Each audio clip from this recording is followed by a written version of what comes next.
71세 은퇴한 교장 선생님이 문화센터에서 받은 충격적인 한마디. 노인도 배워야 존경받습니다. 안녕하세요. 지혜명언 TV입니다. 나이가 들수록 존경받기는 더 어려워집니다.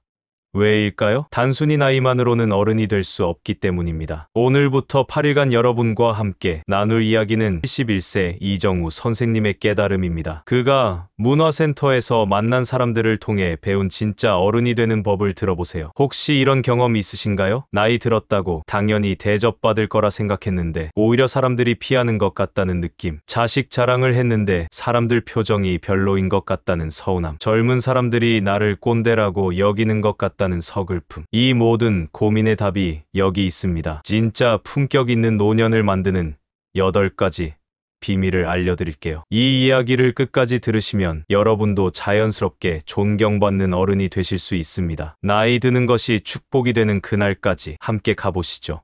이런 이야기가 도움이 되셨다면 구독과 좋아요 부탁드려요. 저는 이정우, 올해 71세입니다. 43년간 중학교에서 아이들을 가르치며 살아왔습니다. 교장까지 지내고 은퇴한 지 이제 1년이 넘었습니다. 그동안 저는 제가 충분히 존경받을 만한 사람이라고 생각했습니다. 아이들을 가르쳤고 사회에 기여했고 나름의 철학도 있다고 자부했습니다. 그런데 은퇴 후 문화센터에 등록한 첫날 저는 뜻밖의 충격을 받았습니다. 어르신들, 요즘 젊은 사람들이 노인을 어떻게 생각하는지 아세요? 30대 초반으로 보이는 젊은 강사가 저희를 바라보며 말했습니다. 노인도 배워야 존경받습니다. 나이만으로는 어른이 될 수 없어요. 그 순간 저는 가슴이 뜨끔했습니다. 나이만으로는 어른이 될 수 없다니. 그럼 저는 지금까지 무엇이었단 말입니까? 공자님께서 말씀하셨죠. 품격 있는 노년은 나이로 주어지지 않는다. 노력으로 만들어진다고요. 강사의 말이 계속 이어졌습니다. 저는 옆자리에 앉은 다른 어르신들의 표정을 살펴봤습니다. 모두들 저처럼 당황한 기색이었습니다. 저희는 지금까지 나이가 곧 권위이고 경험이 곧 지혜라고 생각하며 살아왔습니다. 그런데 이 젊은 강사는 그 모든 것을 뒤흔들고 있었습니다. 칼 융이라는 심리학자가 이런 말을 했습니다. 인생의 오후에는 아침의 논리로 살 수 없다고요. 젊을 때의 방식으로 늙어서도 살려고 하면 문제가 생긴다는 뜻이에요. 저는 제 인생을 돌아봤습니다. 정말 저는 젊을 때의 방식으로 늙어가고 있었던 것일까요? 교장 시절의 권위에 기대어 살고 있었던 것은 아닐까요? 집으로 돌아가는 길에 저는 계속 생각했습니다. 지하철에서 젊은 사람들이 저를 보는 시선이 예전과 달리 느껴졌습니다. 그들이 저를 존경하는 어른으로 보고 있을까요? 아니면 그저 자리를 양보해야 할 노인으로만 보고 있을까요? 아파트 엘리베이터에서 만난 이웃 할머니가 말했습니다. 정우씨, 문화센터 어떻던가요? 응, 생각할 게 많더라고요. 그래요? 저는 그냥 시간 때우려고 다니는 건데. 시간 때우기. 그 말이 또 가슴을 찔렀습니다.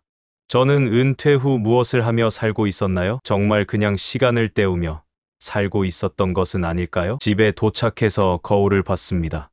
머리는 휘어졌고 주름은 늘어났습니다.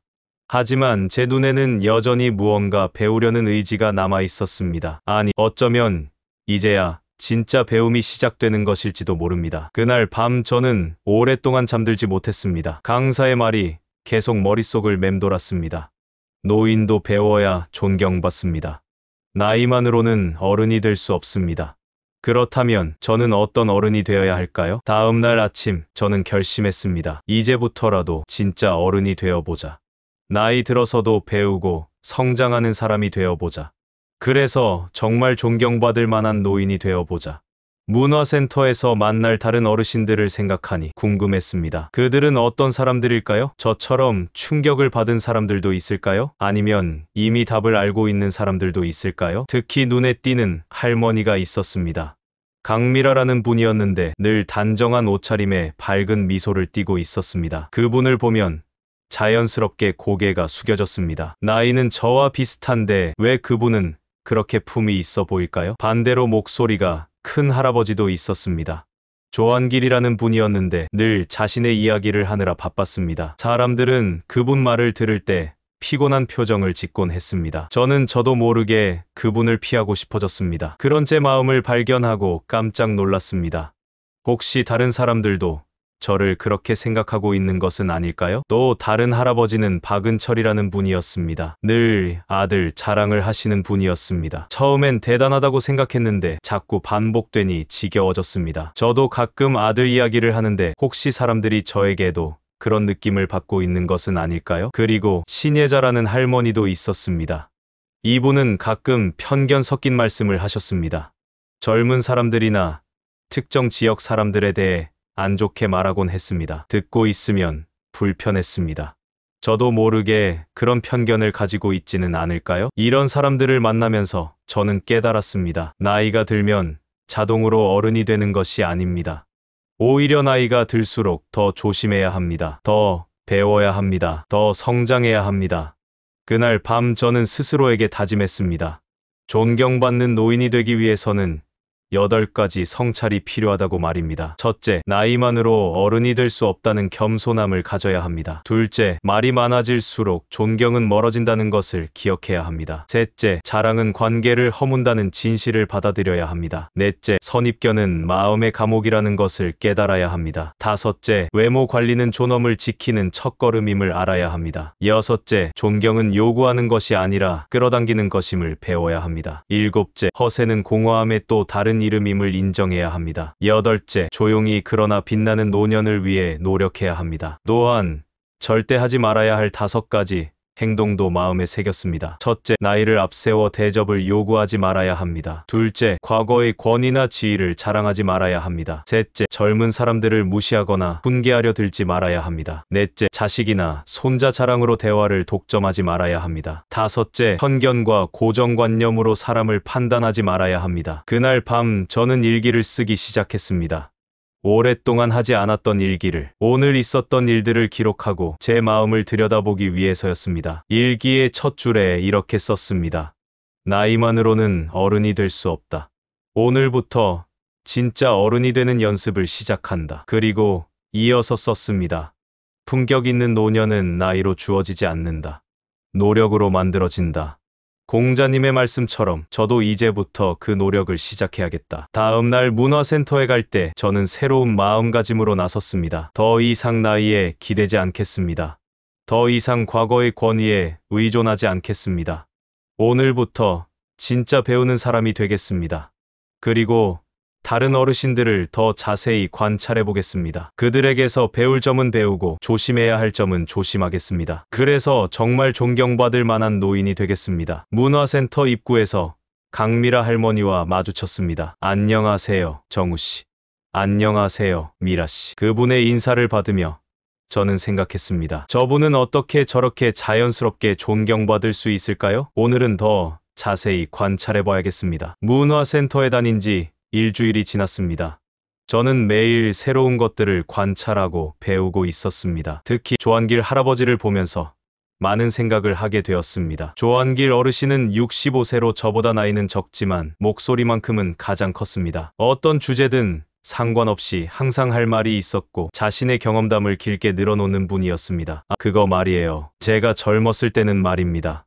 조한길 어르신의 말은 항상 이렇게 시작되었습니다. 강사가 무슨 이야기를 해도, 다른 어르신이 질문을 해도 그분은 자신의 이야기로 돌려버렸습니다. 어느 날 강사가 경청의 중요성에 대해 이야기했습니다. 탈무드에 이런 말이 있습니다. 입을 닫고 귀를 열라. 그것이 지혜다. 그런데 강사의 말이 끝나자마자 조한길 어르신이 손을 번쩍 들었습니다. 아, 그거 정말 맞는 말입니다. 저도 회사 다닐 때 항상 직원들에게 그렇게 말했거든요. 듣는 게 중요하다고. 그런데 요즘 젊은 사람들은 듣질 않아요. 제가 부장할 때만 해도 그분의 말이 계속 이어졌습니다. 10분. 다른 어르신들의 표정이 점점 지쳐갔습니다. 어떤 분은 시계를 보기 시작했고 어떤 분은 한숨을 쉬었습니다. 저도 처음엔 그분의 경험담이 흥미로웠습니다. 하지만 매일 반복되다 보니 점점 피곤해졌습니다. 그분이 말할 때마다 사람들은 조금씩 자리를 피하기 시작했습니다. 휴식 시간에 강미라 할머니가 저에게 조용히 말했습니다. 정우씨, 한길씨 말씀 들으면 어떠세요? 경험이 많으신 분이라는 건 알겠는데. 맞아요. 경험은 많으신데 그 경험이 아집처럼 들릴 때가 있어요. 미라씨의 말에 저는 깜짝 놀랐습니다. 정확히 제가 느끼던 것을 표현해 주었기 때문입니다. 조한길 어르신의 말은 경험이 아니라 아집처럼 들렸습니다. 그날 집에 돌아와서 저는 거울을 보며 자문했습니다. 혹시 저도 조한길 어르신처럼 말이 많은 사람은 아닐까요? 혹시 저도 제 경험담만 늘어놓고 있는 것은 아닐까요? 교장 시절을 떠올려 봤습니다. 교직원 회의에서 저는 항상 마지막에 긴 당부 말씀을 했습니다. 제가 교사 생활하면서 느낀 바로는 하면서 말입니다. 그때 선생님들의 표정은 어땠을까요? 혹시 지금의 조한길 어르신을 보는 저희와 같은 표정이었을까요? 다음날 문화센터에서 또 다른 일이 있었습니다. 젊은 강사가 소통의 기술에 대해 설명하고 있었습니다. 소크라테스가 말했죠. 나는 내가 아무것도 모른다는 걸 안다고요. 진정한 지혜는 자신의 무지를 아는 것에서 시작됩니다. 그러자 조한길 어르신이 또 나섰습니다. 아, 소크라테스 말이 나왔으니 말인데요. 저는 젊었을 때 철학책을 많이 읽었거든요. 특히 서양 철학에 관심이 많아서. 이번에도 20분 가까이 이어지는 일방적인 강연이었습니다. 강사조차 당황하는 기색이 역력했습니다. 다른 어르신들은 아예 고개를 숙이거나 딴 곳을 바라보고 있었습니다. 그 순간 저는 깨달았습니다. 말이 많다는 것과 지혜가 있다는 것은 전혀 다른 문제라는 것을 말입니다. 오히려 말이 많아질수록 존경은 멀어지고 있었습니다. 점심시간에 박은철 할아버지가 저에게 다가왔습니다. 정우 씨, 한길 씨 때문에 수업이 자꾸 늦어지네요. 그러게요. 저분은 좀 자제를 해야 할 텐데 사람들이 다 피곤해해요. 은철 할아버지의 말에 다른 어르신들도 고개를 끄덕였습니다. 조한길 어르신은 본인만 모르고 계셨습니다. 그날 오후 저는 조한길 어르신을 유심히 관찰했습니다. 그분이 말할 때 사람들의 반응을 자세히 봤습니다. 처음엔 관심 있게 듣다가도 시간이 지날수록 표정이 굳어졌습니다. 어떤 분은 아예 자리를 뜨기도 했습니다. 그런데 신기한 것은 조한길 어르신은 그런 반응을 전혀 눈치채지 못하고 계셨습니다. 오히려 사람들이 자신의 말에 집중하고 있다고 생각하는 것 같았습니다. 수업이 끝나고 집에 가는 길에 저는 깊이 반성했습니다. 저도 모르게 조한길 어르신을 피하고 있는 제 자신을 발견했기 때문입니다. 그분과 마주치면 일부러 다른 길로 가거나 대화를 피하려고 했습니다. 이런 제 행동이 옳은 걸까요? 그분도 나름대로는 소통하려고 노력하고 계시는 건데. 하지만 솔직히 말하면 그분과 이야기하는 것이 부담스러웠습니다. 집에 도착해서 저는 일기에 이렇게 썼습니다. 오늘 조한길 어르신을 보면서 깨달았다. 말이 많다고 해서 지혜로운 것이 아니다. 오히려 말이 많아질수록 사람들이 멀어진다. 나는 어떤가? 나도 모르게 말이 많은 사람이 되고 있지는 않을까? 그리고 스스로에게 다짐했습니다. 입을 닫고 귀를 열자. 탈무드의 말씀처럼 그것이 진정한 지혜다. 다음날 문화센터에서 저는 실험을 해봤습니다. 평소보다 말을 절반으로 줄이고 대신 다른 분들의 이야기를 더 많이 들어보기로 했습니다. 지신예자 할머니가 손자 이야기를 하실 때 저는 아, 그러시군요 라는 짧은 반응만 했습니다. 평소 같으면 제 손자 이야기로 이어갔을 텐데 말입니다. 박은철 할아버지가 아들 자랑을 하실 때도 저는 그냥 들어만 드렸습니다. 정말 대단하시네요 라고 말하고는 더 이상 말을 잇지 않았습니다. 놀라운 일이 일어났습니다. 사람들이 저에게 더 편안하게 다가오기 시작했습니다. 강미라 할머니는 제게 개인적인 고민까지 털어놓으셨습니다. 정우 씨는 참 말씀을 잘 들어주세요. 다른 분들은 자기 이야기만 하려고 하는데 그제서야 저는 깨달았습니다. 사람들은 자신의 이야기를 하고 싶어 한다는 것을, 그리고 그 이야기를 들어주는 사람을 더 좋아한다는 것을 말입니다. 조한길 어르신도 사실은 자신의 이야기를 들어주는 사람을 원했던 것 같습니다. 하지만 그분은 방법을 잘못 선택하셨습니다. 일방적으로 말하기만 하고 다른 사람의 말은 듣지 않으셨던 것입니다. 어느 날 수업 시간에 강사가 이런 이야기를 했습니다. 어른이 된다는 것은 말할 권리를 얻는 것이 아니라 들을 의무를 깨닫는 것입니다. 저는 그 말에 깊이 공감했습니다. 나이가 들수록 더 많이 들어야 한다는 것을, 더 적게 말해야 한다는 것을 말입니다. 그날 이후로 저는 조한길 어르신을 다른 시각으로 보기 시작했습니다. 그분도 나름대로는 외로우셨던 것 같습니다. 은퇴 후 누구와도 깊이 있는 대화를 나누지 못하다 보니 문화센터에서라도 자신의 존재감을 드러내고 싶으셨던 것 같습니다. 하지만 방법이 잘못되었습니다. 말을 많이 한다고 해서 존재감이 커지는 것이 아니었습니다. 오히려 사람들이 멀어질 뿐이었습니다. 어느 날 휴식 시간에 저는 조한길 어르신께 다가가서 이렇게 말했습니다. 한길 씨, 오늘 강의 어떠셨어요? 정우 씨, 오늘 강의는 좀 아쉬웠어요. 제가 더 할 말이 많았는데 그러세요? 어떤 말씀을 더 하고 싶으셨어요? 그렇게 물어보니 조한길 어르신이 조금 놀라는 표정을 지으셨습니다. 평소에는 누구도 그분의 이야기에 관심을 보이지 않았기 때문입니다. 사실은 말이에요. 그분은 조금 조심스럽게 이야기를 시작하셨습니다.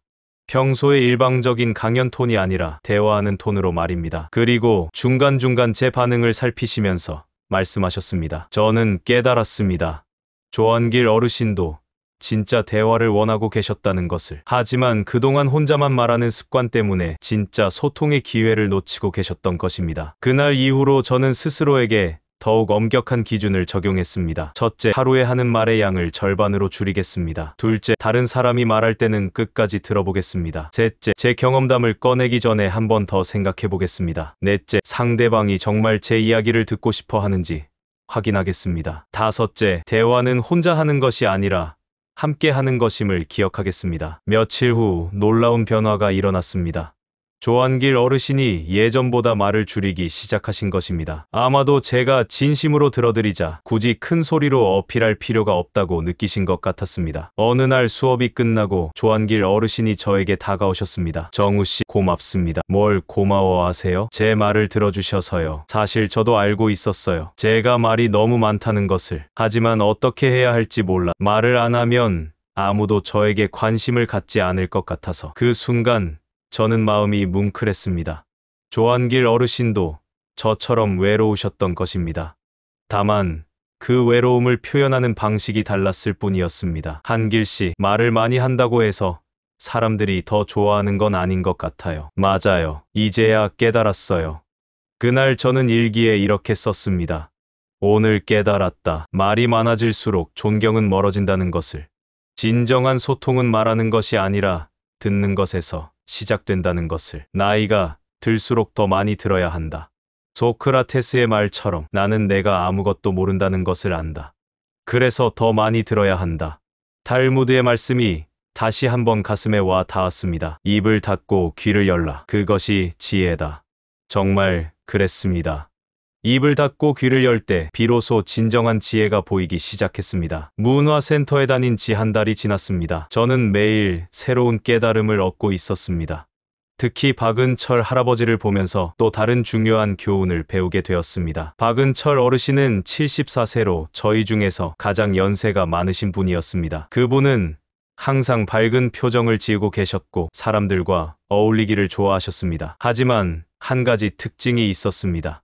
대화가 시작되면 어김없이 아들 이야기가 나온다는 것이었습니다. 우리 아들이 말이에요. 박은철 어르신의 대화는 거의 항상 이 말로 시작되었습니다. 그분의 아들은 대기업 임원이었고 집도 강남에 있고 손자들도 모두 명문대에 다니고 있었습니다. 처음에는 정말 대단하다고 생각했습니다. 자식을 그렇게 잘 키우신 것도 대단하고 아버지로서 자랑스러워하시는 마음도 이해할 수 있었습니다. 아, 정말 훌륭하시네요. 부러워요. 사람들은 처음엔 이렇게 반응했습니다. 박은철 어르신도 그런 반응에 기뻐하셨습니다. 하지만 시간이 지날수록 상황이 달라졌습니다. 어느 날 점심시간에 이런 일이 있었습니다. 신예자 할머니가 병원에 다녀온 이야기를 하고 계셨습니다. 어제 건강검진을 받았는데 혈압이 조금 높다고 하더라고요. 그러자 박은철 어르신이 바로 끼어드셨습니다. 아, 혈압 말이에요? 우리 아들이 저보고 종합건강검진을 받으라고 해서 VIP 코스로 받았거든요. 강남의 유명한 병원에서 말이에요. 그런데 의사가 제 나이에 이렇게 건강한 사람은 처음 본다고 하더라고요. 신예자 할머니는 자신의 이야기를 계속하려고 했지만 박은철 어르신의 아들 자랑이 20분 가까이 이어졌습니다. 결국 할머니는 포기하고 다른 자리로 가셨습니다. 저는 그 모습을 보면서 안타까웠습니다. 분명 박은철 어르신은 나쁜 의도가 없으셨을 텐데 결과적으로는 다른 분의 이야기를 중단시키고 말았습니다. 며칠 후에도 비슷한 일이 반복되었습니다. 조한길 어르신이 요즘 운동을 시작했다는 이야기를 하고 계셨습니다. 나이가 들어서 운동이 쉽지 않네요. 그러자 또 박은철 어르신이 나섰습니다. 아, 운동 말이에요? 우리 아들이 헬스장 회원권을 끊어줘서 다니고 있어요. 개인 트레이너까지 붙여줬거든요. 그런데 트레이너가 제가 70대 치고는 정말 운동신경이 좋다고. 이번에도 아들 이야기로 이어졌습니다. 조한길 어르신은 중간에 말을 끊고 다른 곳을 바라보기 시작했습니다. 저는 점점 이상한 느낌을 받았습니다. 박은철 어르신이 하시는 이야기는 분명 자랑할 만한 내용들이었습니다. 하지만 왜인지 듣고 있으면 불편해졌습니다. 강미라 할머니와 대화를 나누면서 그 이유를 알게 되었습니다. 정우 씨, 은철 씨 이야기 들으면 어떠세요? 아들분이 정말 훌륭하신 것 같은데요. 맞아요. 그런데 왜 계속 들으면 부담스러울까요? 미라 씨의 질문에 저는 한참 생각해봤습니다. 왜 부담스러울까요? 아, 혹시 우리가 상대적으로 위축되기 때문일까요? 그것도 있지만 더 중요한 건 은철 씨가 자신의 이야기는 안 하신다는 거예요. 맞았습니다. 박은철 어르신은 항상 아들 이야기만 하셨습니다. 자신이 요즘 무엇을 하며 지내는지, 어떤 고민이 있는지, 무엇을 배우고 싶은지에 대해서는 말씀하지 않으셨습니다. 그날 집에 돌아가서 저는 깊이 생각해봤습니다. 저도 가끔 아들 이야기를 합니다. 우리 아들도 나름 잘 키웠다고 생각하고 있었습니다. 그런데 혹시 저도 박은철 어르신처럼 사람들을 불편하게 만들고 있는 것은 아닐까요? 며칠 후 점심시간에 박은철 어르신과 단둘이 이야기할 기회가 있었습니다. 은철 씨, 아들분이 정말 훌륭하시네요. 고마워요. 그런데 사실은 그분이 잠시 말을 멈추셨습니다. 사실은 뭐예요? 요즘 아들이 너무 바빠서 연락하기가 어려워요. 한 달에 한 번 보기도 힘들고요. 그제서야 저는 알았습니다. 박은철 어르신이 아들 자랑을 그렇게 많이 하시는 이유를. 사실은 외로우셨던 것입니다. 아들에 대한 그리움과 자랑스러움이 섞여서 나오는 말씀이었던 것입니다. 그러면 요즘 은철 씨는 뭘 하며 지내세요? 별로 하는 게 없어요. 그냥 집에서 TV 보고 가끔 산책하고. 그래서 문화센터에 오신 거군요. 네, 맞아요. 그런데 여기 와서도 뭘 어떻게 해야 할지 모르겠어요. 나이가 이렇게 되니까. 저는 박은철 어르신의 마음을 이해할 수 있었습니다. 은퇴 후 특별히 할 일이 없으니 자신의 성공한 아들 이야기로 자존감을 유지하려고 하셨던 것입니다. 하지만 그것이 오히려 사람들과의 거리를 만들고 있었습니다. 노자의 말씀이 떠올랐습니다. 자식 자랑은 독이다. 침묵은 관계를 지킨다. 정말 그랬습니다. 자식 자랑이 관계를 허물고 있었습니다. 다음 날 저는 실험을 해봤습니다. 평소 같으면 아들 이야기를 꺼냈을 상황에서 참아봤습니다. 조한길 어르신이 손자 이야기를 하실 때 저는 우리 손자도 라고 시작하려다가 멈췄습니다. 대신 정말 예쁘겠네요 라고만 했습니다. 신기한 일이 일어났습니다. 조한길 어르신이 제게 더 많은 이야기를 해주셨습니다. 그리고 마지막에는 정우 씨 손자분은 어떠세요? 라고 물어보셨습니다. 그때서야 저는 제 아들 이야기를 간단히 했습니다. 자랑하려는 목적이 아니라 대화를 나누려는 목적으로 말입니다. 며칠 후 박은철 어르신과 다시 대화를 나눴습니다. 은철 씨, 요즘 새로 시작해보고 싶은 것 있으세요? 사실 그림을 배워보고 싶어요. 젊었을 때부터 관심이 있었거든요. 아, 정말요? 그럼 문화센터에 미술 수업도 있던데 신청해보시면 어떨까요? 그런데 제 나이에 그림을 배우는 게 말이 될까요? 나이는 상관없죠. 배우고 싶은 마음이 있으시면 충분해요. 그날 이후로 박은철 어르신이 달라지기 시작했습니다. 아들 이야기보다는 자신이 새로 시작한 그림 이야기를 하기 시작하셨습니다. 오늘 수채화로 꽃을 그려봤는데 생각보다 어렵네요. 어떤 꽃을 그리셨어요? 장미요. 그런데 빨간색이 너무 진해서 사람들의 반응이 달라졌습니다. 아들 자랑을 들을 때와는 다르게 그분의 그림 이야기에는 관심을 보였습니다. 왜냐하면 그것은 현재 그분의 이야기였고 모두가 공감할 수 있는 이야기였기 때문입니다. 어느 날 박은철 어르신이 저에게 말했습니다. 정우 씨, 고마워요. 뭘 고마워하세요? 제가 아들 자랑만 했다는 걸 깨닫게 해주셔서요. 사실 저도 알고 있었어요. 사람들이 제 이야기를 들을 때 불편해한다는 것을. 그러셨군요. 아들이 잘된 것은 좋지만 그것만으로는 사람들과 관계를 맺기 어렵다는 걸 이제야 알았어요. 저는 그분의 솔직한 고백에 감동했습니다. 자신의 잘못을 인정하고 고치려고 노력하시는 모습이 정말 훌륭해 보였습니다. 그날 저는 일기에 이렇게 썼습니다. 오늘 깨달았다. 자랑은 관계를 허문다는 것을. 아무리 자랑할 만한 일이라도 계속 반복하면 사람들이 멀어진다는 것을. 진짜 중요한 것은 과거의 성취가 아니라 현재의 노력이다. 에픽테토스의 말씀이 떠올랐습니다. 진짜 부자는 자랑하지 않는다. 그들의 삶이 대신 말할 뿐이다. 정말 그랬습니다.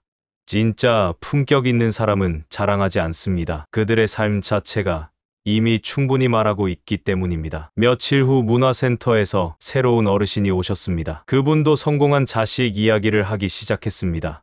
그때 박은철 어르신이 조용히 들어주시는 모습을 봤습니다. 예전에 자신을 보는 것 같아서인지 끝까지 들어주셨습니다. 그리고 나서 이렇게 말씀하셨습니다. 자식이 훌륭하시네요.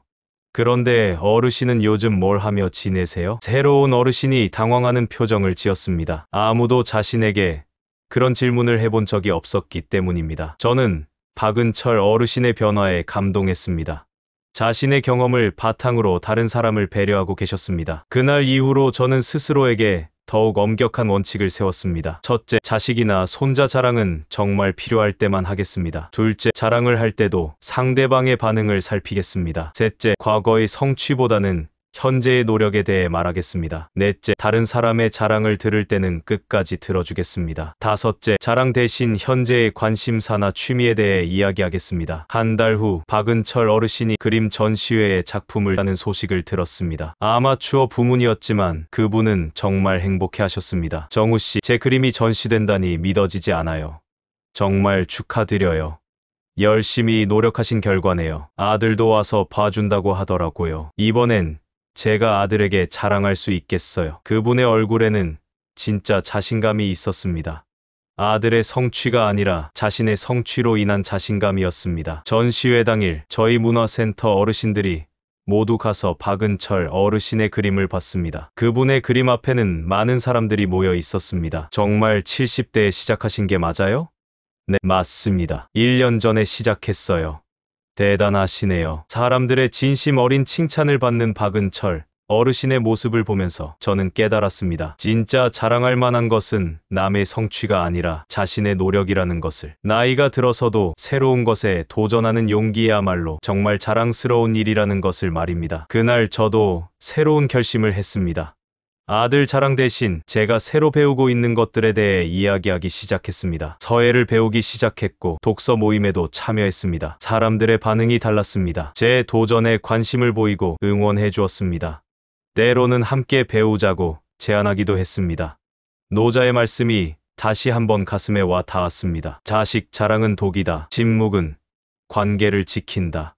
하지만 저는 여기에 한마디를 더 추가하고 싶었습니다. 자신의 노력은 향기다. 그것은 관계를 살린다. 정말 그랬습니다.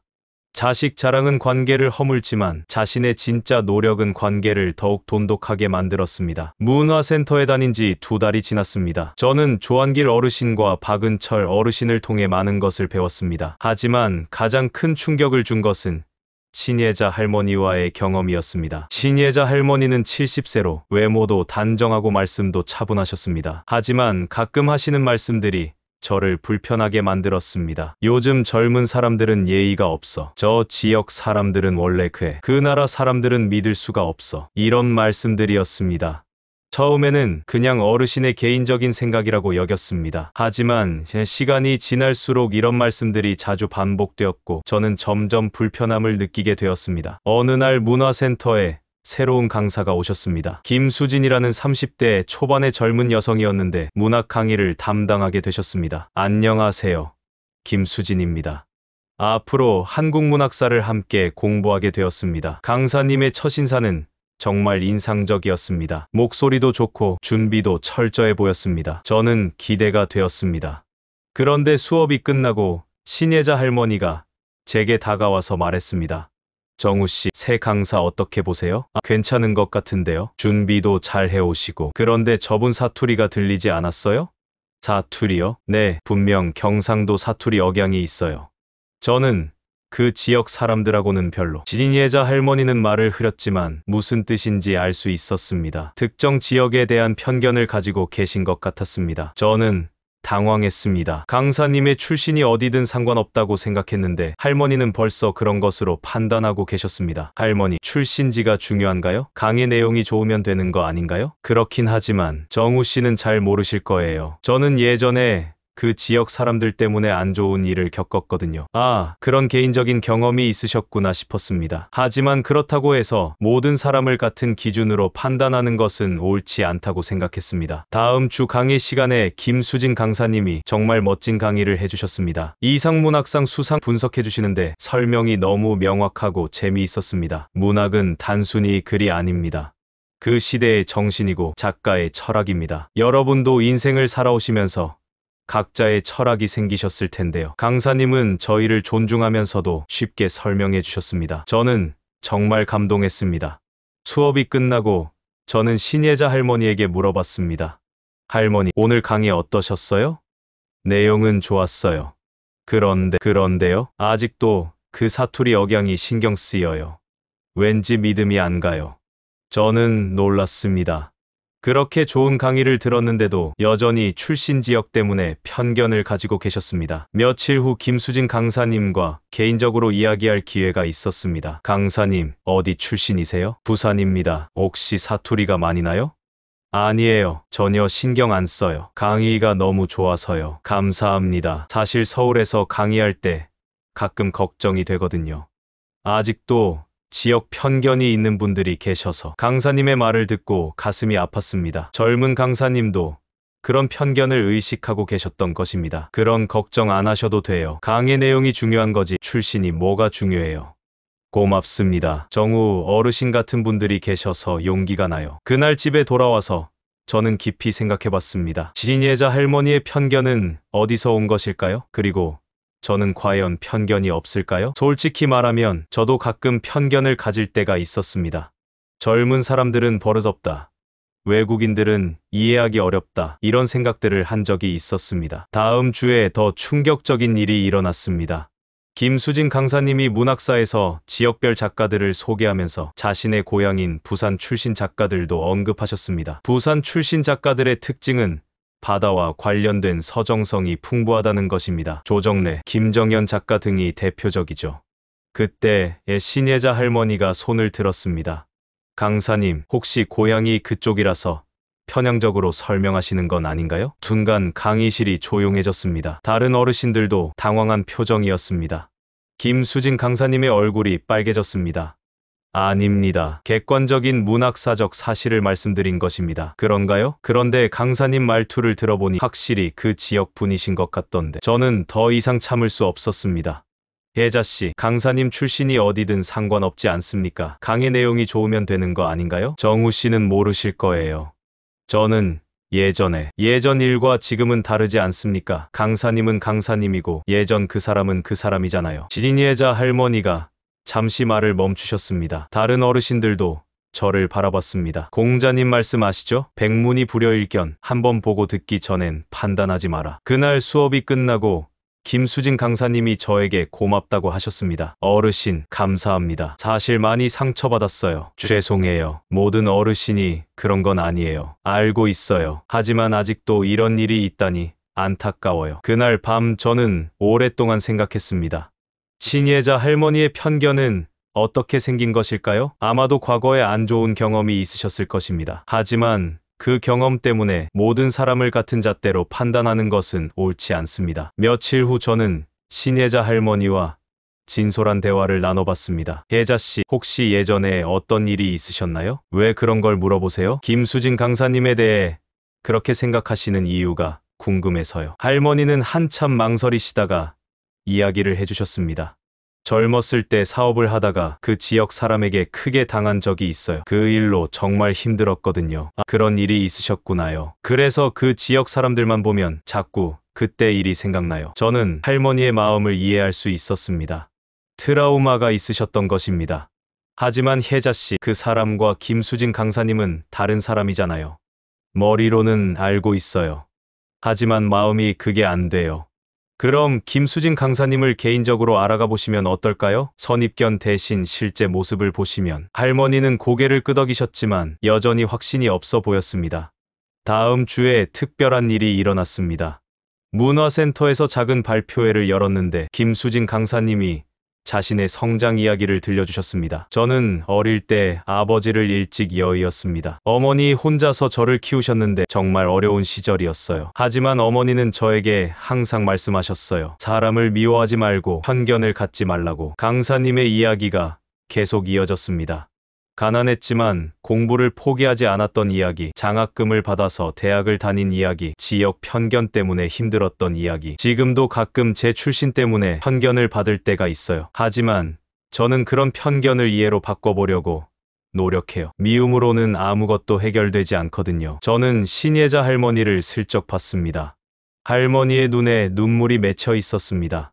발표가 끝나고 신예자 할머니가 김수진 강사님에게 다가가셨습니다. 강사님, 죄송해요. 네, 뭘 죄송해 하세요? 제가 편견을 가지고 있었어요. 강사님에게 상처를 드렸죠? 김수진 강사님이 놀란 표정을 지었습니다. 아니에요. 괜찮아요. 아니에요. 제가 잘못했어요.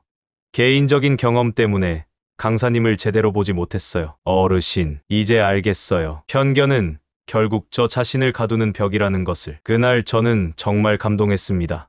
70세의 신혜자 할머니가 자신의 편견을 인정하고 사과하시는 모습을 보면서 진정한 어른의 모습이 무엇인지 알 수 있었습니다. 며칠 후 신혜자 할머니가 저에게 말했습니다. 정우씨, 고마워요. 뭘 고마워하세요? 제 편견을 깨뜨려 주셔서요. 만약 정우씨가 그때 아무 말도 안 하셨다면 저는 계속 그 편견 속에서 살았을 거예요. 혜자씨가 용기를 내셨기 때문이에요. 이제 알겠어요. 에머슨이 말한 대로 누군가를 만날 때 신과 대화한다고 생각해야겠어요. 그날 이후로 신혜자 할머니가 완전히 달라지셨습니다. 김수진 강사님과도 친해지셨고 수업에도 더 적극적으로 참여하셨습니다. 어느 날 할머니가 이런 말씀을 하셨습니다. 정우씨, 편견이라는 게 정말 무서운 것 같아요. 어떤 면에서요? 다른 사람만 가두는 게 아니라 나 자신도 가두더라고요. 김수진 강사님 같은 좋은 사람을 만날 기회를 스스로 차단했으니까요. 정말 그랬습니다. 편견은 마음의 감옥이었습니다. 다른 사람도 가두고 자신도 가두는 감옥이었습니다. 저도 이 일을 통해 많은 반성을 했습니다. 저 역시 모르는 사이에 여러 편견을 가지고 있었습니다. 젊은 사람들은 버릇없다는 편견, 외국인들은 이해하기 어렵다는 편견, 가난한 사람들은 게으르다는 편견, 이런 것들이 제 마음속에 있었습니다. 그날부터 저는 스스로에게 엄격한 원칙을 세웠습니다. 첫째, 첫인상만으로 사람을 판단하지 않겠습니다. 둘째, 출신이나 겉모습으로 사람을 평가하지 않겠습니다. 셋째, 과거의 안 좋은 경험을 다른 사람에게 적용하지 않겠습니다. 넷째, 편견이 생기려고 할 때 즉시 자제하겠습니다. 다섯째, 다양한 사람들과 실제로 대화하며 편견을 깨뜨리겠습니다. 한 달 후 문화센터에 외국인 강사가 오셨습니다. 중국 출신의 태극권 강사였습니다. 예전 같으면 저도 모르게 거부감을 느꼈을 텐데 이번에는 열린 마음으로 수업을 들었습니다. 정말 훌륭한 강사였습니다. 한국말도 유창했고 태극권에 대한 철학도 깊었습니다. 수업이 끝나고 신예자 할머니가 저에게 말했습니다. 정우씨, 오늘 강사님 어떠셨어요? 정말 좋았어요. 태극권이 단순한 운동이 아니라 철학이라는 걸 알았어요. 저 예전 같으면 외국인이라고 선입견을 가졌을 텐데 이제는 다르시잖아요. 네, 정말 다른 세상이 보여요. 편견의 벽을 허물고 나니까요. 그날 저는 일기에 이렇게 썼습니다. 오늘 깨달았다. 선입견은 정말 마음의 감옥이다. 다른 사람을 가두기 전에 나 자신을 먼저 가둔다. 공자님 말씀대로 백문이 불여일견이다. 보고 듣기 전에는 판단하지 말아야 한다. 에머슨의 말씀도 다시 한번 가슴에 새겼습니다. 누군가를 만날 때 신과 대화한다고 생각하라. 정말 그랬습니다. 모든 사람은 존중받을 가치가 있고 선입견 없이 만날 때 진정한 만남이 가능했습니다. 그리고 깨달았습니다. 편견을 버리는 것은 나이와 상관없다는 것을. 70세의 신혜자 할머니도 변화하셨으니 누구든 변할 수 있다는 것을 말입니다. 진정한 어른이 되는 길은 편견의 감옥에서 벗어나는 것이었습니다. 문화센터에 다닌 지 3달이 지났습니다. 저는 많은 것을 배웠지만 아직도 부족함을 느끼고 있었습니다. 특히 강미라 할머니를 볼 때마다 그런 생각이 들었습니다. 강미라 할머니는 68세로 저와 비슷한 나이였지만 왠지 저보다 훨씬 품격이 있어 보였습니다. 늘 단정한 옷차림에 밝은 미소를 띠고 계셨고 사람들이 자연스럽게 그분을 존경하는 것 같았습니다. 어느 날 아침 저는 평소처럼 문화센터에 가려고 준비하고 있었습니다. 거울을 보는데 문득 충격을 받았습니다. 머리는 헝클어져 있고 옷은 구겨져 있고 면도도 제대로 안 되어 있었습니다. 내가 이런 모습으로 사람들 앞에 나가도 되나? 그동안 저는 외모에 별로 신경을 쓰지 않았습니다. 나이가 들면 외모보다는 내면이 중요하다고 생각했기 때문입니다. 하지만 거울 속 제 모습을 보니 이것은 내면의 문제가 아니라 기본적인 예의의 문제인 것 같았습니다. 문화센터에 도착해서 강미라 할머니와 마주쳤습니다. 안녕하세요, 정우 씨. 안녕하세요, 미라 씨. 그분은 오늘도 깔끔한 베이지색 블라우스에 단정한 검은색 바지를 입고 계셨습니다. 머리도 단정하게 정리되어 있고 화장도 자연스럽게 하고 계셨습니다. 70세에 가까운 나이임에도 불구하고 정말 우아해 보였습니다. 수업 시간에 젊은 강사가 이런 이야기를 했습니다. 쇼펜하우어가 이런 말을 했습니다. 옷은 인격의 껍질이며 태도는 마음의 옷이다. 그 말을 듣는 순간 저는 깨달았습니다.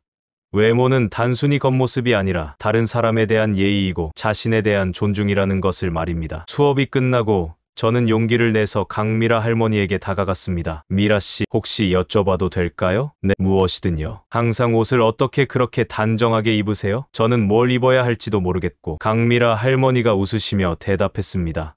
정우 씨, 외모 관리도 공부예요. 나이가 들수록 더 신경 써야 하는 부분이고요. 그런가요? 네, 젊을 때는 자연스러운 아름다움이 있지만 나이가 들면 노력해야 아름다움을 유지할 수 있어요. 어떻게 노력해야 하나요? 일단 기본부터 시작하세요. 매일 면도하고 머리 정리하고 깨끗한 옷 입는 것부터요. 그날 집에 돌아와서 저는 옷장을 열어봤습니다. 대부분이 낡고 구겨진 옷들이었습니다. 색깔도 칙칙하고 사이즈도 맞지 않는 것들이 많았습니다. 거울을 다시 봤습니다. 정말 초라해 보였습니다. 이런 모습으로 사람들 앞에 나간다는 것이 갑자기 부끄러워졌습니다. 다음 날 저는 일찍 일어나서 준비를 했습니다. 면도를 깔끔하게 하고 머리도 정리하고 가장 깨끗한 옷을 골라 입었습니다. 거울을 보니 조금은 나아 보였습니다. 문화센터에 도착하니 강미라 할머니가 저를 보고 미소를 지었습니다. 정우 씨, 오늘 훨씬 단정해 보이세요. 감사합니다. 어제 말씀해 주신 덕분이에요. 조금만 신경 쓰시면 정말 멋있어지실 거예요. 그분의 격려에 기분이 좋아졌습니다. 그리고 신기한 것은 사람들의 반응도 달라졌다는 것이었습니다. 다른 어르신들이 저에게 더 친근하게 다가오기 시작했습니다. 며칠 후 강미라 할머니가 저에게 제안했습니다. 정우 씨, 시간 있으실 때 같이 쇼핑 가실래요? 쇼핑이요? 네, 옷 좀 사러 가요. 제가 도와드릴게요. 저는 망설였습니다. 제 나이에 옷 쇼핑이라니 조금 어색했습니다. 하지만 강미라 할머니의 진심 어린 제안을 거절할 수 없었습니다. 주말에 강미라 할머니와 함께 백화점에 갔습니다. 정말 오랜만에 가는 쇼핑이었습니다. 정우 씨는 피부톤이 따뜻한 편이니까 베이지나 브라운 계열이 잘 어울리실 거예요. 그런가요? 네. 그리고 핏이 중요해요. 너무 크지도 작지도 않게 몸에 맞는 사이즈로 입으셔야 해요. 강미라 할머니의 도움으로 셔츠 2벌과 바지 1벌을 샀습니다. 집에 돌아와서 입어보니 정말 달라 보였습니다. 그날 밤 저는 일기에 이렇게 썼습니다. 오늘 깨달았다. 외모 관리는 허영이 아니라 예의다. 다른 사람들에게 보이는 나의 모습에 대한 책임이다. 다음 주 문화센터에서 만난 사람들의 반응이 놀라웠습니다. 정우 씨, 요즘 뭔가 달라 보이시네요. 훨씬 젊어 보이세요. 멋있으시네요. 이런 말들을 들으니 기분이 정말 좋았습니다. 그리고 더 중요한 것은 제 자신감이 달라졌다는 것이었습니다. 박은철 할아버지가 저에게 다가와서 말했습니다. 정우 씨, 비결이 뭐예요? 정말 달라 보이시는데요. 비결이라기보다는 조금 신경 쓰기 시작했어요. 저도 좀 배워야겠네요. 요즘 거울 보기가 싫더라고요. 저는 박은철 할아버지의 마음을 이해할 수 있었습니다. 저도 얼마 전까지는 똑같았으니까요. 은철 씨, 함께 해보시면 어떨까요? 어려운 게 아니에요. 며칠 후 박은철 할아버지와 함께 이발소에 갔습니다. 둘 다 깔끔하게 머리를 자르고 왔습니다. 시원하네요. 이발만 해도 이렇게 달라지는구나. 맞아요. 작은 변화가 큰 차이를 만드는 것 같아요. 그날 이후로 박은철 할아버지도 외모에 신경을 쓰기 시작하셨습니다. 그리고 그분의 자신감도 눈에 띄게 달라졌습니다. 한 달 후 조한길 어르신도 변화하기 시작했습니다. 정우 씨, 은철 씨, 요즘 둘 다 젊어 보이시네요. 저도 좀 알려주세요. 한길 씨도 충분히 멋있으신데요? 아니에요. 저는 맨날 대충 입고 다녔거든요. 조한길 어르신도 함께 하시면서 저희 문화센터 남자 어르신들의 분위기가 완전히 달라졌습니다. 강미라 할머니가 저희를 보며 웃으셨습니다. 정우 씨 덕분에 다들 멋있어지셨네요. 미라 씨 덕분이죠. 저한테 알려주셔서요. 칸트가 이런 말을 했어요. 내면이 아름다워지면 외면도 그를 닮는다고요. 정말 그랬습니다. 외모에 신경을 쓰기 시작하니 내면도 달라지는 것 같았습니다. 자신감이 생기고 사람들과의 관계도 좋아졌습니다. 어느 날 신혜자 할머니가 저에게 말했습니다. 정우 씨, 외모 관리하시는 모습 보니까 정말 보기 좋아요. 과찬이세요. 아니에요. 자신을 존중하는 모습이 보여서요. 나이가 들수록 더 중요한 것 같아요. 어떤 면에서요? 젊을 때는 자연스럽게 관심받았지만 나이가 들면 노력해야 존중받을 수 있잖아요. 신혜자 할머니의 말에 깊이 공감했습니다. 외모 관리는 다른 사람의 시선을 위한 것이 아니라 자신의 존엄을 지키기 위한 것이었습니다. 몇 달 후 문화센터에서 작은 파티가 열렸습니다. 어르신들 모두 정장을 입고 오셨는데 정말 멋있어 보였습니다. 특히 저희 남자 어르신들의 변화가 놀라웠습니다. 박은철 할아버지는 단정한 정장에 넥타이까지 메고 오셨고 조한길 어르신도 깔끔하게 차려입고 오셨습니다. 와, 정말 멋있으시네요. 젊은 강사들이 저희를 보고 감탄했습니다. 어르신들 모두 정말 멋지세요. 그날 저는 정말 뿌듯했습니다. 작은 변화가 이렇게 큰 차이를 만들 수 있다는 것을 실감했습니다. 강미라 할머니가 저에게 다가와서 말했습니다. 정우 씨 정말 많이 달라지셨어요. 미라 씨 덕분이에요. 아니에요. 정우 씨가 노력하셨기 때문이에요. 보세요. 다른 분들도 다 따라 하시잖아요. 정말 그랬습니다. 제가 먼저 시작한 작은 변화가 다른 분들에게도 영향을 미쳤습니다. 그날 밤 저는 스스로에게 다짐했습니다. 첫째, 매일 아침 거울을 보고 깔끔하게 정리하겠습니다. 둘째, 옷은 항상 깨끗하고 단정하게 입겠습니다. 셋째, 외모 관리를 통해 자존감을 유지하겠습니다. 넷째, 다른 사람들에게 좋은 인상을 주도록 노력하겠습니다. 다섯째, 외모 관리가 허영이 아니라 예의임을 기억하겠습니다. 한 달 후 길에서 옛날 제자를 만났습니다. 선생님, 정말 오랜만이에요. 민수, 잘 지내니? 네, 그런데 선생님 정말 달라 보이세요. 훨씬 젊어 보이시고 멋있으세요. 은퇴하시고 나서 더 멋있어지신 것 같아요. 제자의 말을 듣고 정말 기뻤습니다. 외모의 변화가 실제로 사람들에게 좋은 인상을 주고 있다는 것을 확인할 수 있었습니다. 집에 돌아와서 거울을 봤습니다. 몇 달 전에 제 모습과는 정말 달랐습니다. 더 깔끔하고 더 자신감 있어 보였습니다. 그리고 깨달았습니다. 외모 관리는 나이와 상관없이 중요하다는 것을. 오히려 나이가 들수록 더 신경 써야 하는 부분이라는 것을 말입니다. 강미라 할머니에게 감사 인사를 드렸습니다. 미라 씨 정말 고맙습니다. 뭘 고마워하세요? 외모 관리의 중요성을 알려주셔서요. 덕분에 새로운 제가 되었어요. 정우 씨가 받아들이셨기 때문이에요. 많은 분들이 나이가 들면 포기하시거든요. 그래서는 안 되는 것 같아요. 맞아요. 우리가 자신을 포기하면 다른 사람들도 우리를 포기하게 돼요. 정말 그랬습니다. 자신을 존중하지 않으면 다른 사람들도 존중해주지 않습니다. 며칠 후 문화센터에서 새로운 어르신이 오셨습니다. 외모에 별로 신경을 쓰지 않는 것 같아 보였습니다. 저는 그분에게 다가가서 조심스럽게 말했습니다. 어르신, 혹시 같이 이발하러 가실래요? 이발요? 네, 저도 가려고 하는데 함께 가시면 어떨까 해서요. 그분이 잠시 망설이시다가 고개를 끄덕였습니다. 함께 가볼까요? 이발소에서 돌아온 그분의 모습이 정말 달라졌습니다. 다른 어르신들도 깜짝 놀라셨습니다. 우와, 완전히 다른 사람 같아요. 정말 멋있으세요. 그분의 얼굴에 자신감이 생겼습니다. 그날 저는 깨달았습니다. 외모 관리는 혼자만의 일이 아니라는 것을, 서로 도와주고 격려해야 하는 일이라는 것을 말입니다. 쇼펜하우어의 말씀이 다시 한번 가슴에 와 닿았습니다. 옷은 인격의 껍질이며 태도는 마음의 옷이다. 정말 그랬습니다. 외모는 단순한 껍질이 아니라 자신의 인격을 나타내는 첫 번째 신호였습니다. 그리고 칸트의 말씀도 실감했습니다. 내면이 아름다워지면 외면도 그를 닮는다. 외모에 신경을 쓰기 시작하니 내면도 더 아름다워지는 것 같았습니다. 자존감이 높아지고 다른 사람들을 대하는 태도도 달라졌습니다. 외모 관리는 허영이 아니라 존엄을 지키는 첫걸음이었습니다. 문화센터에 다닌 지 4달이 지났습니다. 저는 많은 변화를 경험했지만 아직도 하나의 큰 벽에 부딪히고 있었습니다. 바로 존경에 대한 문제였습니다. 솔직히 말하면 저는 은퇴 후에도 여전히 사람들로부터 존경받기를 원했습니다. 43년간 교직에 몸담았고 교장까지 지냈으니 당연히 존경받을 만하다고 생각했습니다. 하지만 현실은 제 기대와 달랐습니다. 어느 날 문화센터에서 이런 일이 있었습니다. 젊은 강사가 늦게 오는 바람에 수업 시작이 10분 정도 늦어졌습니다. 죄송합니다, 어르신들. 교통사정으로 늦었습니다. 다른 어르신들은 괜찮다고 하셨지만 저는 속으로 불만이 생겼습니다. 나이 많은 사람들을 기다리게 하다니. 수업이 끝나고 저는 강사에게 다가갔습니다. 강사님, 시간 약속은 정확히 지키셔야 하는 거 아닌가요? 죄송합니다. 다음부터 조심하겠습니다. 저희가 나이가 많다고 해서 기다리는 것이 당연하다고 생각하시면 안 됩니다. 그때 강미라 할머니가 제 옆에 와서 조용히 말했습니다. 정우 씨, 강사님이 사과했으니 괜찮지 않을까요?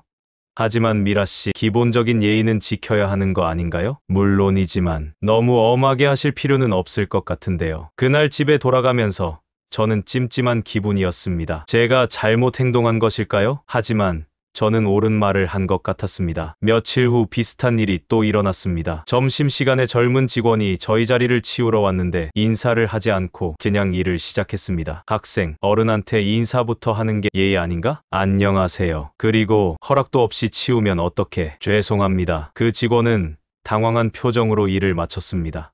저는 제가 올바른 지적을 했다고 생각했습니다. 하지만 며칠 후 신예자 할머니가 저에게 이런 말을 했습니다. 정우 씨, 요즘 젊은 사람들이 정우 씨를 조금 어려워하는 것 같아요. 어려워한다고요? 네, 너무 엄격하시다고 하더라고요.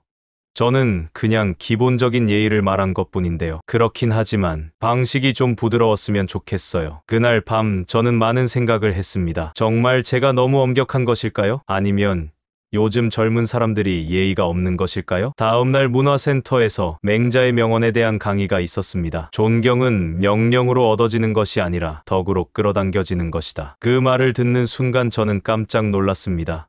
혹시 제가 존경을 요구하고 있었던 것은 아닐까요? 강사가 설명을 계속했습니다. 진정한 존경은 강요할 수 없습니다. 스스로의 행동과 인격으로 자연스럽게 얻어지는 것입니다. 저는 제 행동을 돌아봤습니다. 젊은 강사에게, 직원에게 제가 했던 말들, 그것들이 정말 존경을 얻기 위한 방법이었을까요? 수업이 끝나고 강미라 할머니와 이야기를 나눴습니다. 미라 씨, 솔직히 물어볼게요. 제가 요즘 너무 엄격한가요? 정우 씨 마음은 이해해요. 하지만 존경받으려고 노력하는 모습이 너무 보여요. 그게 잘못된 건가요? 잘못된 건 아니지만 자연스럽지 않아요. 진짜 존경은 억지로 받는 게 아니잖아요. 그분의 말이 가슴에 와 닿았습니다.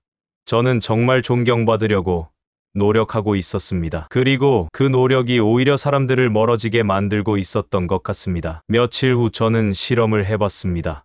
평소와 반대로 행동해보기로 한 것입니다. 강사가 또 5분 정도 늦었는데 이번에는 아무 말도 하지 않았습니다. 대신 괜찮습니다. 천천히 하세요라고 말했습니다. 점심시간에 젊은 직원이 와서 청소할 때도 고생 많으세요라고 말해주었습니다. 그랬더니 신기한 일이 일어났습니다. 강사가 저에게 더 친근하게 다가왔고 직원도 저를 보면 환하게 웃었습니다. 특히 강사가 수업 후에 저에게 이렇게 말했습니다.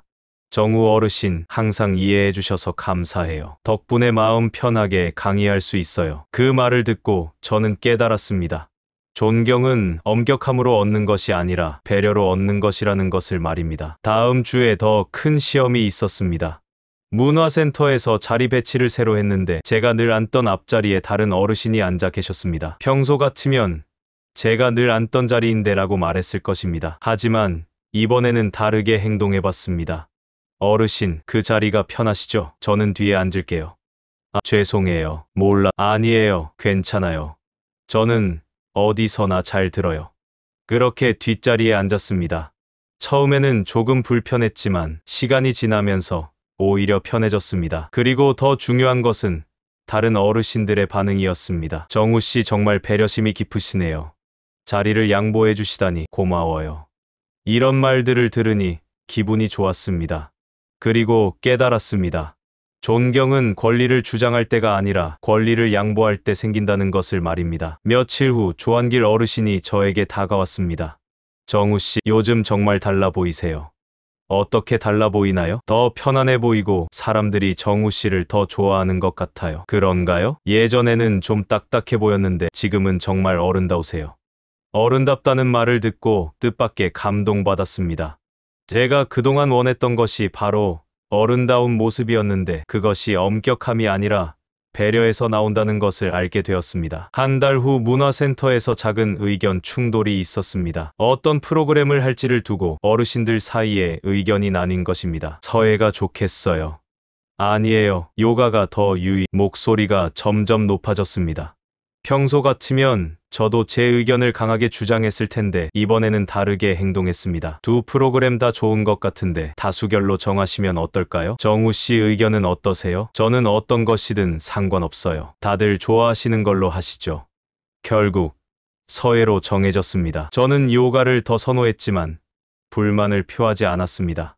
그랬더니 서예를 주장했던 분이 저에게 와서 말했습니다. 정우 씨, 양보해 주셔서 고마워요. 다음에는 정우 씨가 원하시는 걸로 해요. 그분의 말에 마음이 따뜻해졌습니다. 양보가 손해가 아니라 더 큰 것을 얻는 방법이라는 것을 깨달았습니다. 며칠 후 박은철 할아버지가 저에게 이런 말을 했습니다. 정우 씨, 정말 존경스러워요. 갑자기 무슨 말씀이세요? 항상 다른 사람 먼저 생각하시고 양보도 잘 하시고 진짜 어른이신 것 같아요. 그 말을 듣고 저는 놀랐습니다. 제가 그렇게 받으려고 노력했던 존경을 이제 자연스럽게 받고 있었던 것입니다. 그날 밤 저는 일기에 이렇게 썼습니다. 오늘 깨달았다.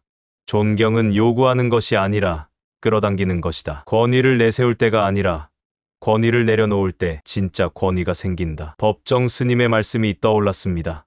높은 자리에 있어도 낮은 마음을 가져야 진짜 어른이다. 정말 그랬습니다. 높은 자리에 있었을 때의 습관으로 사람들을 대했을 때는 존경받지 못했습니다. 하지만 낮은 마음을 가지고 사람들을 대하니 자연스럽게 존경받게 되었습니다. 다음 주에 새로운 어르신이 문화센터에 오셨습니다. 그분은 대기업 임원 출신이라서 처음부터 권위적인 모습을 보이셨습니다. 여기 시설이 좀 낙후됐네요. 강사 수준도 기대에 못 미치고 우리 같은 사람이 여기 와야 하나 싶어요. 다른 어르신들이 불편해하는 것이 보였습니다. 저는 예전에 제 모습을 보는 것 같아서 마음이 아팠습니다. 휴식 시간에 저는 그분에게 조심스럽게 다가갔습니다. 어르신, 처음이시라 적응이 어려우시죠? 네, 솔직히 기대했던 것과는 좀 다르네요. 저도 처음에는 그랬어요. 하지만 시간이 지나면서 좋은 분들을 많이 만났어요. 그런가요? 네, 여기 계신 분들 모두 훌륭하세요. 조금만 마음을 열어보시면 분명 좋은 시간 보내실 거예요. 그분이 조금 표정이 부드러워졌습니다. 조언 고맙습니다. 며칠 후 그분이 저에게 다시 찾아왔습니다.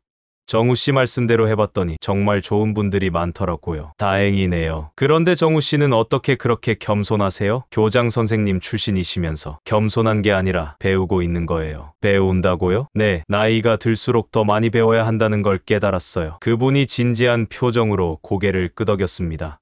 한 달 후 그분은 완전히 달라져 있었습니다. 다른 어르신들과 친하게 지내고 겸손한 모습을 보이고 계셨습니다. 어느 날 그분이 저에게 고마움을 표했습니다. 정우 씨 덕분에 많이 배웠어요.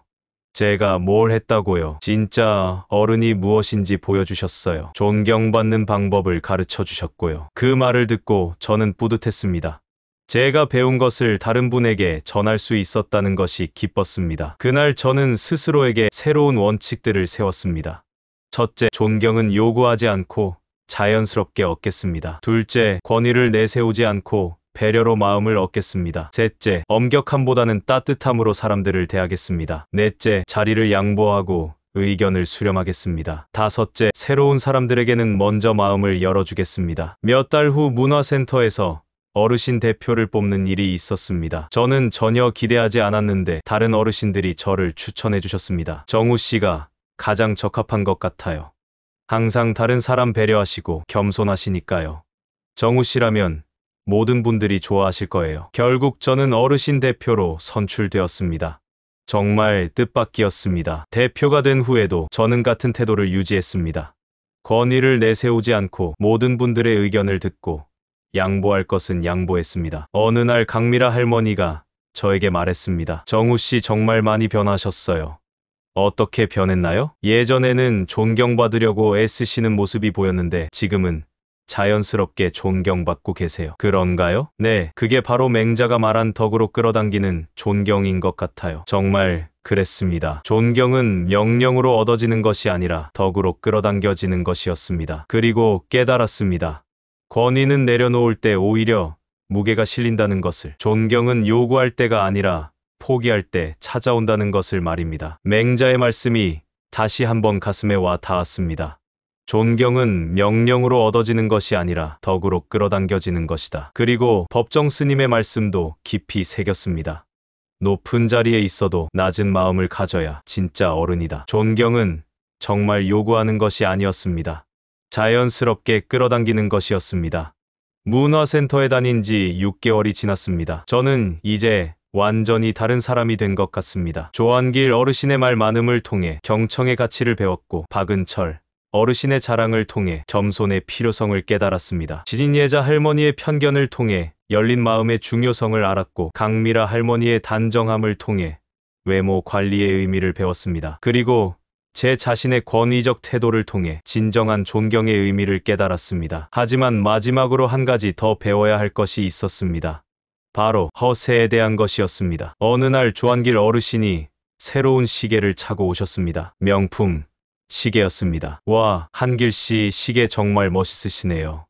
아, 이거요? 아들이 사줬어요. 몇백만 원짜리래요. 그리고 그분은 젊었을 때 사진을 보여주시기 시작했습니다. 이 사진 보세요. 제가 30대 때인데 정말 잘생겼죠? 운동도 많이 했거든요. 지금도 제 나이에 이 정도 체력 가진 사람 흔하지 않아요. 저는 예전 제 모습을 보는 것 같았습니다. 과거의 영광에 매달리고 물질적인 것으로 자신을 과시하려는 모습 말입니다. 며칠 후 더 심한 상황이 벌어졌습니다. 조한길 어르신이 젊은 강사들 앞에서 과거 자랑을 늘어놓기 시작하신 것입니다. 제가 젊었을 때는 말이에요. 회사에서 정말 인정받는 직원이었어요. 승진도 빨랐고 후배들한테도 인기가 많았어요. 지금 젊은 사람들은 저희 때만 못해요. 젊은 강사들의 표정이 점점 어색해졌습니다. 그들이 조한길 어르신을 바라보는 시선에서 안타까움이 느껴졌습니다. 그날 밤 저는 깊이 생각했습니다. 조한길 어르신의 행동을 보면서 저도 모르게 그런 모습을 보인 적이 있었나 돌아봤습니다. 솔직히 말하면 있었습니다. 교장 시절 이야기를 자주 꺼냈고 제가 받은 상이나 표창을 은근히 자랑하곤 했습니다. 그때는 그것이 자연스러운 일이라고 생각했는데 이제 보니 허세였습니다. 루소의 말이 떠올랐습니다. 있는 척 하지 말라. 진짜는 조용하다. 정말 그랬습니다. 진짜 훌륭한 사람은 자신을 과시하지 않습니다. 오히려 조용히 자신의 삶을 살아갑니다. 다음 날 저는 조한길 어르신과 진솔한 대화를 나눠봤습니다. 한길 씨, 요즘 어떠세요? 사실 요즘 좀 공허해요. 공허하다고요? 네, 자꾸 옛날 이야기만 하게 되더라고요. 지금 할 이야기가 없어서. 그제서야 저는 이해했습니다. 조한길 어르신의 허세는 현재의 공허함을 감추려는 방어기제였던 것입니다. 한길 씨, 지금 새로 시작해보고 싶은 게 있으세요? 글쎄요, 있긴 한데 뭐든 말씀해보세요. 사실 사진 찍는 걸 배워보고 싶어요. 젊었을 때부터 관심이 있었거든요. 그럼 사진 동아리에 가입해보시면 어떨까요? 한 달 후 조한길 어르신이 변화하기 시작했습니다. 사진 동아리에 가입해서 매주 사진을 찍으러 다니고 계셨습니다. 오늘 한강에서 일몰 사진을 찍었는데 정말 멋있게 나왔어요. 선생님이 가르쳐주신 구도로 찍었더니 훨씬 나아졌어요. 이제 조한길 어르신은 과거 이야기 대신 현재의 이야기를 하기 시작했습니다. 그리고 자랑 대신 배움에 대한 이야기를 했습니다. 사람들의 반응도 달라졌습니다. 예전에는 그분의 과거 자랑을 들을 때 지루해했지만 지금은 그분의 사진 이야기에 관심을 보였습니다. 한길 씨, 사진 정말 잘 찍으시네요.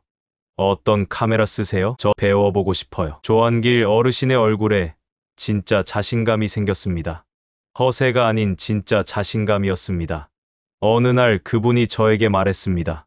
정우 씨, 고마워요. 뭘 고마워하세요? 제가 허세를 부리고 있다는 걸 깨닫게 해주셔서요. 허세요? 네, 과거에 매달려서 지금의 빈 마음을 채우려고 했어요. 하지만 그건 진짜가 아니었어요.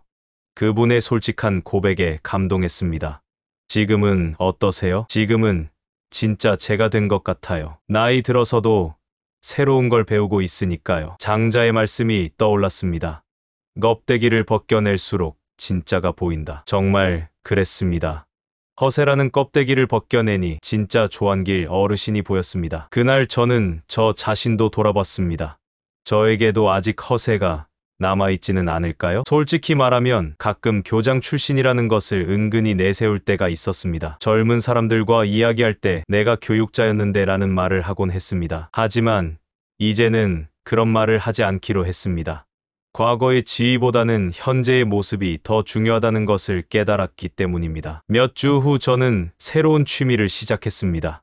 서예였습니다. 처음에는 서툴렀지만 점점 늘어가는 실력이 뿌듯했습니다. 정우 씨, 글씨 정말 많이 늘었네요. 감사합니다. 아직 많이 부족하지만 겸손하시네요. 저 배워보고 싶어요. 이런 대화를 나누는 것이 과거 자랑을 하는 것보다 훨씬 의미 있게 느껴졌습니다. 문화센터에 다닌 지 8개월이 되었을 때 저는 모든 것을 정리해 볼 수 있었습니다. 8가지 성찰을 통해 배운 것들. 첫째, 나이만으로는 어른이 될 수 없습니다. 나이로 주어지지 않고 노력으로 만들어집니다. 둘째, 말이 많아질수록 존경은 멀어집니다. 진정한 지혜는 듣는 것에서 시작됩니다. 셋째, 자랑은 관계를 허뭅니다. 자식 자랑보다는 자신의 현재 노력이 더 소중합니다. 넷째, 선입견은 마음의 감옥입니다. 편견을 버려야 진정한 만남이 가능합니다. 다섯째, 외모 관리는 존엄을 지키는 첫걸음입니다. 자신을 존중해야 타인도 존중해줍니다. 여섯째, 존경은 요구하는 것이 아닙니다. 덕으로 끌어당겨지는 것이 진짜 존경입니다. 일곱째, 허세는 공허함의 또 다른 이름입니다. 진짜는 조용하고 자연스럽습니다. 여덟째, 조용히 그러나 빛나는 노년이 가능합니다. 매일의 작은 노력이 만듭니다.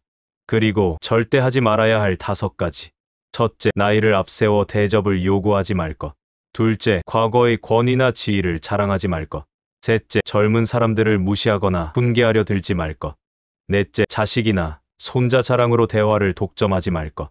다섯째, 편견과 고정관념으로 사람을 판단하지 말 것. 어느 날 강미라 할머니가 저에게 말했습니다. 정우 씨, 정말 많이 변하셨어요. 어떻게 변했나요? 처음 만났을 때는 존경받고 싶어 하시는 마음이 너무 보였는데 지금은 자연스럽게 존경받고 계세요. 그런가요? 네, 마르쿠스 아우렐리우스가 말한 것처럼 좋은 노인은 말을 적게 하고 향기를 남기는 사람이라고 했잖아요. 정우 씨가 바로 그런 분이세요. 그분의 말에 가슴이 뭉클했습니다. 그날 밤 저는 마지막 일기를 썼습니다. 8개월간의 여행을 마치며 나는 이제 알았다.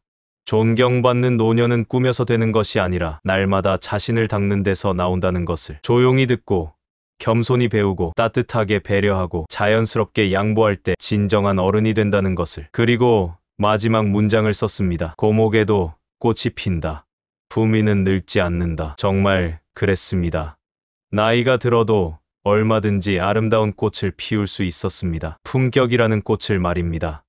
문화센터 창가에서 석양을 바라보며 저는 미소를 지었습니다. 71세에 시작된 저의 진짜 어른되기 여행이 이제야 완성된 것 같았습니다. 조용히 그러나 빛나는 노년을 위한 첫걸음을 내딛었습니다. 오늘도 지혜명언 TV와 함께 해주셔서 감사합니다. 이정우 선생님의 8개월간의 깨달음을 통해 진정한 노인의 무엇인지 함께 배웠습니다. 나이만으로는 어른이 될 수 없습니다. 하지만 겸손히 배우고 따뜻하게 배려하며 자연스럽게 성장할 때 우리는 모두 존경받는 어른이 될 수 있습니다. 여러분의 인생이 황금빛으로 무르익기를 진심으로 응원합니다. 구독과 좋아요는 다음 이야기에 큰 힘이 됩니다. 고목에도 꽃이 핍니다. 부미는 늙지 않습니다.